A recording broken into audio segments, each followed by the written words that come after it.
When you watch a baseball game on TV, one guy that they will pay a lot of attention to is the pitcher. And this is for good reason, as he is arguably the most important player on the field.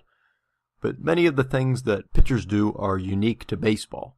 So let's look at a general overview of pitchers and how their jobs work, like what pitches they throw, how they know when to throw each type of pitch, and finally, we'll look at a few different types of pitchers that there are in baseball.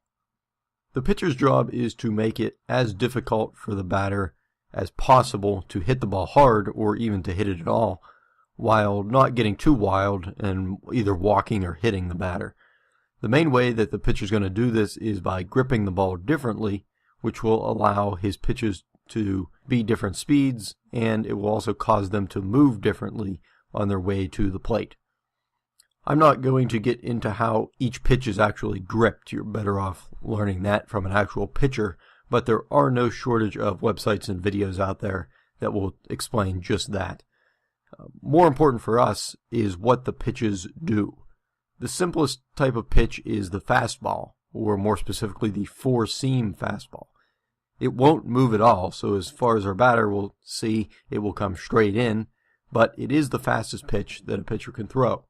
And when I say fast, in Major League Baseball, which is the highest level of play in the United States, pitchers' fastballs will usually be somewhere between 90 and 100 miles an hour. And keep in mind that the pitcher is only 60 feet 6 inches from the batter. Similar to the four-seam is the two-seam fastball, which will be a few miles an hour slower, but it will also have movement, meaning that the pitcher will grip the ball in such a way that it will drop towards the ground quicker than the four-seam. So to a batter, it will start up high and then it will drop down to here. Hitting a ball coming in at 90 miles an hour is tough enough, but now it's moving, and in the two-seamer's case, it is sinking. Similar to a two-seam, but usually a little slower, there is another type of pitch called a sinker, which will have similar movement. The other kind of fastball we'll look at is the cut fastball, or the cutter, which rather than sinking will cut sideways.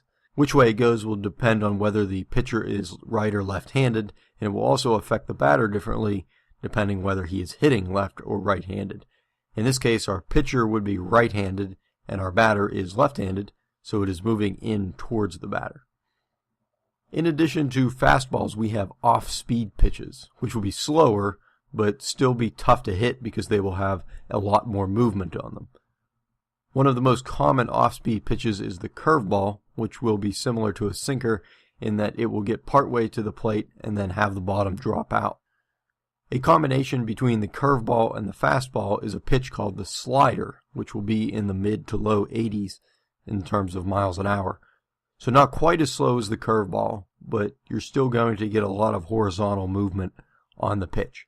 Sliders and curveballs are also called breaking balls because they drop or break so much. The batter will obviously not know which pitch is coming toward him, so he will try to pick up on things like the pitcher's arm speed to try and get an idea of which pitch is being thrown. But pitchers have used this to work against hitters by creating a pitch called the changeup, which will feature quick arm speed and not a lot of movement as if he's throwing a fastball, only the pitch will come in at 75 miles an hour instead of 90, which will obviously wreak havoc on the hitter's timing. The last pitch we'll look at is one you won't see all that often, but some pitchers have been successful by mastering something called a knuckleball. Using a knuckleball will result in a pitch that is very slow, but virtually unpredictable in where it will go. Even when he lets it go, the pitcher won't know which direction the ball is going to go. Some batters have actually said that the pitch looks like it gets halfway to the plate and then goes up, but that's not quite how physics works. Most pitchers will throw 3 or 4 of these pitches. There's a balance between having a large variety of pitches to go to and being able to throw each one of them well.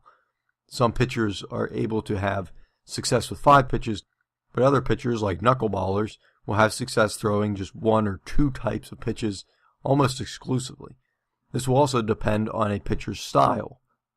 Power pitchers tend to focus more on speed, whereas control or finesse pitchers will focus more on throwing his pitches accurately as possible. Okay, so we know that pitchers want to throw off batters with their different pitch types, but with pitches coming in so fast and in such varied ways, how is it that they do not throw the catcher off too? Well, before every pitch, you will see the pitcher pause and look in at the catcher, who will be crouched down behind the batter, and the catcher will put down a certain number of fingers. This is called the sign, or the signal. Each number means a different pitch, so if the catcher wants him to throw a fastball, he would put down 1 finger. If he wants a curveball, he would put down 2. Sometimes it is the catcher who is picking which pitches to throw. Sometimes it will be the coach from the dugout who is giving signs to the catcher to relay to the pitcher. Ultimately, though, the pitcher and the catcher are in this together. So if the pitcher does not want to throw a pitch that the catcher suggests, you will see him shake his head, and the catcher will put down a different number of fingers to pick a different pitch. With such a diverse number of pitches, one of the worst things that can happen is that signs get crossed up and a pitcher throws one type of pitch while the catcher is expecting another. Not only could that cost their team runs, but it could be dangerous to the catcher and the umpire. Luckily, though, you won't see that happen too often. If a runner gets on base, especially on second base, he will be able to see and potentially steal which signs the catcher is giving. So the catcher may put down a series of signs, like he'll hold down 3 fingers and then 1 and then 2. The pitcher and the catcher will decide in advance which is the real signs. Maybe it's the first one that he puts down. So they will know what the real sign is, but it will make it a lot tougher for the runner to pick up on. Finally, let's take a look at pitcher roles. We already mentioned power and finesse pitchers, which refers to their style, but more often you will hear them referred to in terms of when during a game they will pitch. All pitchers are eligible to pitch at any point during a game, but over time they have become more specialized in where they enter the game. The first type of pitcher is the starter, who, as you may have guessed, will be the first pitcher in the game for his team. Starters are usually the best pitchers on the team, and major league teams will usually have 5 starting pitchers. That group of their starters is called their starting rotation. Because of that, starters will only throw once every 5 days, and they will usually stay in the game for as long as they can. But if they make it through at least 5 or 6 innings without allowing too many runs, it will be seen as a good outing for them.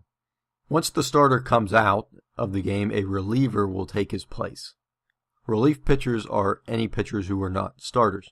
If the starter allows a bunch of runs early in the game, a long reliever might come in. This is a guy who's capable of lasting most of the game but isn't quite good enough to be a starter. Other pitchers will be middle relievers that will come in for 1 or 2 innings at a time, although some managers won't even leave them in for that long depending on the situation. Most teams now will also have a setup man who, if the team is winning, will throw in the 8th inning, and a closer who will throw the 9th inning to close things out. These 2 guys are usually pretty good, but they rarely throw more than 1 inning per game. Pitching can be a confusing topic if you were just getting into baseball, but the good thing is that with so many pitches thrown during a game, you will have the chance to see them look in for the sign and deliver their different pitch types a few hundred times per game. So you should be able to catch on pretty quickly.